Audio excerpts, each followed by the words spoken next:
Fear of the ocean is one of the most common phobias. But what if I told you there's a reason we're afraid? Tonight, I'm going to tell you about an experiment that tried to cure thalassophobia and the thing they invited in. This story comes from a former researcher who wishes to remain anonymous. They were part of a team studying thalassophobia fear of the ocean. The experiment was simple. Participants would float in pitch-black sensory deprivation tanks, listening to the sound of crashing waves. The goal? To confront their fear. But something went wrong. At hour 3, subject 4 started screaming. "The prosciutto's crushing me!" They pulled her out. Her skin was ice, cold, covered in red marks, like suction cups. She kept babbling about eyes in the dark. Then came subject 7. His final recording is hard to listen to. Let me play it for you. It's not water anymore. It's thick, salty. It's inside me. I can see its eyes now. No, no. They shut the experiment down. But the tanks, they're never empty now. Even when drained, you can hear sloshing. And sometimes a voice whispering, "We'll try again soon." So if you're ever near the water and you feel that primal fear, don't ignore it. And if you've ever encountered something like this, let me know in the comments. Don't forget to subscribe, because the ocean, it's not just water, it's something else. Have you ever heard of a ship that doesn't belong to this world? A ship that appears out of nowhere, only to vanish again, taking anyone foolish enough to board it. This story is about the SS Aurora ghost ship that returns every 27 years, and the story isn't over. This story starts with my grandfather, Joe. He vanished in 1944 during World War II. He was a radio operator stationed off the coast of Newfoundland. One night, during a routine patrol, they spotted a ship on the horizon. The SS Aurora.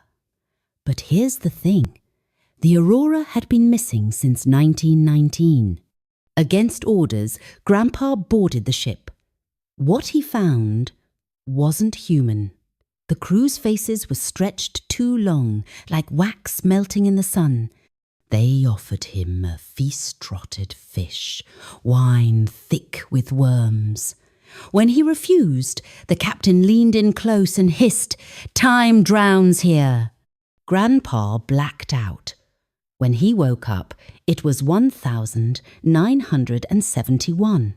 He was on a beach, clutching a rusted ship's log. The final entry read, "We sail the drowned hours.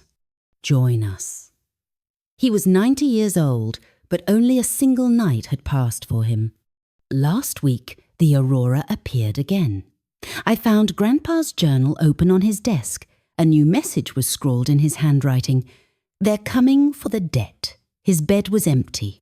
And outside, the fog rolled in. Thick. Silent. And with it, the sound of creaking wood. I ran to the window. Through the fog, I saw it, the SS Aurora, moored at the dock, and standing on the deck was Grandpa, staring at me. His face, it was stretched, like wax melting. The ship's gone now, so is Grandpa. But last night I heard something, tapping on my window, and when I looked outside, I saw him, standing in the fog, holding the ship's log. And written on the glass were 2 words. Your turn.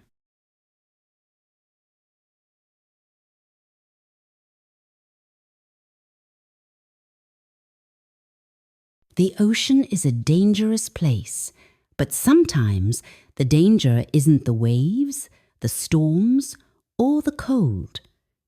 Sometimes it's what lurks in the water. And tonight I'm going to tell you about something that shouldn't exist. Something my father saw on the night of the widow's gale. My dad was a crab fisherman, tough as nails, but he never talked about the widow's gale. Not until he was on his deathbed. That's when he told me the story that still haunts me to this day.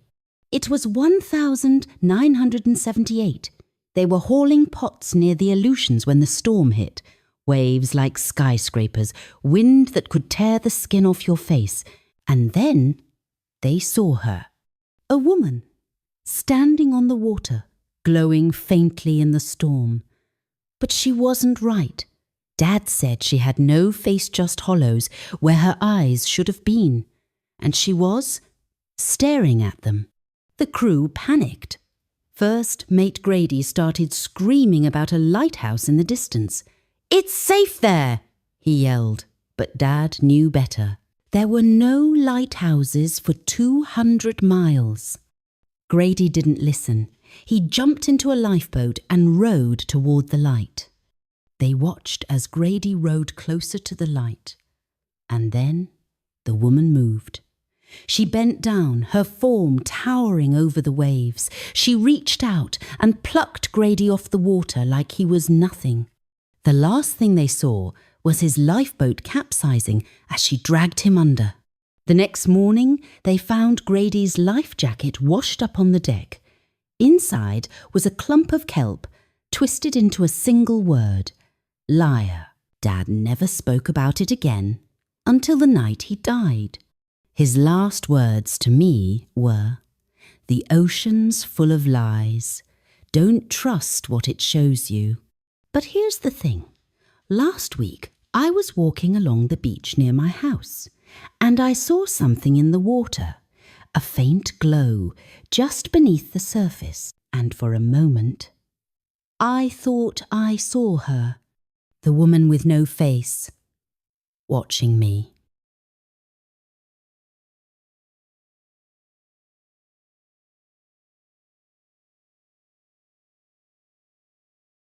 You've heard the saying, "We know more about space than the ocean."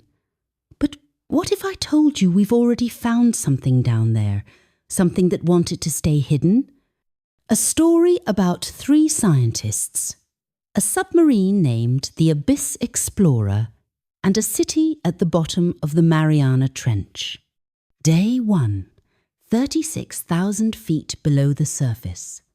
The sub's lights cut through the darkness and the sediment clears, revealing towers. Jagged, black stone towers. Not coral, not rock. A city. Ancient. Older than humanity itself. Day 3. They found an artifact, an obsidian obelisk covered in symbols. The translator kept repeating one phrase, "He who sleeps in the dark tide." But when they brought it on board, that's when the voices started. Dead languages. Sumerian, Akkadian. Voices that hadn't been heard for millennia, hissing through the comms. Captain Reyes ordered an emergency ascent, but the thrusters failed. And the cameras showed shadows, moving outside the sub. The final log entry was recovered from the black box. Let me read it to you. It's not just the city. Something's down here with us. It's clinging to the hull. The lights are going out. Do not bring anything back. It's awake. It followed us. The Abyss Explorer surfaced 3 days later. Empty. No bodies, no crew. Just a journal soaked in black sludge. The last page? 2 words. It's here. But here's the thing they didn't report. I interviewed one of the rescue divers. He swore he heard whispers inside the sub. And last night, I started hearing them too. In my walls, in my dreams. So if you ever hear a voice in the dark, don't answer.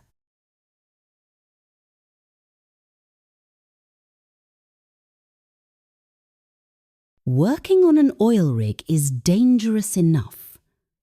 But what happens when the danger comes from below? This story comes from a former rig worker who wishes to remain anonymous. He was on the night shift when it happened. The rig was quiet except for the sound of the waves, and then they heard it.